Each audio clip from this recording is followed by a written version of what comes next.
Hello, in this lecture presented by www.free-academy.com, we're going to start practicing evaluating limits algebraically. Now, if you recall from the lecture, if you have the limits of some function as x approaches some value, it's equal to the value of that function provided that the function is defined at that particular point and it does what it's supposed to at that particular point. So for example, if you have a graph and you have a function do something like this, say we have a hyperbola at x equals 1, if you were to ask what the limit as x approaches 1 is, you wouldn't get a value because you would get negative infinity for one side and you would get positive infinity for another side. Additionally, if you have like a step function, you won't get a value there either. However, if you have something simple like a parabola, you can ask the limit at any point and you'll get a value. Same for a line, straight line, x to the third, sine, cosine, whatever.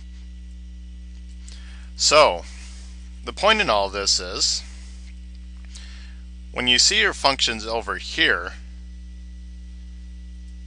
first thing you need to ask yourself is, how is this function going to behave over the course of the entire graph? So what I'm going to do is I'm going to quickly just do a sketch of each function for every problem to make sure that we don't have any surprises pop up, and if we don't, then we'll just evaluate it algebraically. If we do, then we'll look into it a little bit better detail. So starting with problem A, we have the limit as x approaches 8 of 7. Well, if you're to graph y equals 7 or f of x equals 7, it's a straight line from negative infinity to positive infinity. So your equation is f of x equals 7.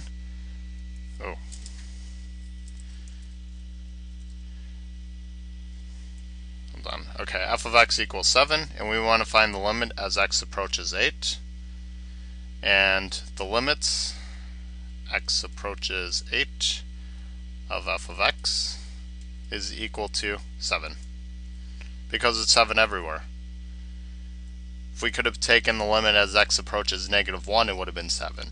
The x approaches 142, it would have been 7, because it's a straight line, y equals 7 over the entire graph. So that one was easy. And I think you can convince yourself easily that pi is going to be the exact same thing. This limit's going to be equal to pi. Just like here, y equals 7, it's a straight line everywhere. This one is going to be a line at y equals pi, about 3.14159 everywhere. Now going on to problem C, we have the function 3x. 3x is a relatively steep line going through the origin. But we know how this line is going to behave. We're not going to have any holes. We're not going to have any asymptotes. It's not going to do anything like that. So the limit as x approaches negative 2 of 3x is equal to 3 times negative 2, which is equal to negative 6.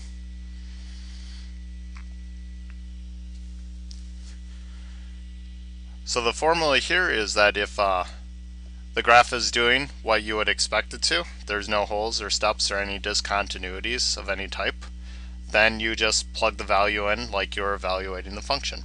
I want to go back to problem B. I just noticed here we had 0 from the positive direction, so we had the limit approaching like that. It's still equal to pi, because it also would have been pi approaching from the negative direction, or we could have left out the positive or the negative like I did, and it's the limit the same one way or the other because there's no steps or anything funky like that. Alright, so now we're going to go down to problem D here to do the last one. D is limit as x approaches 3 from the positive direction of 12x, and if you graph 12x, that's an incredibly straight line.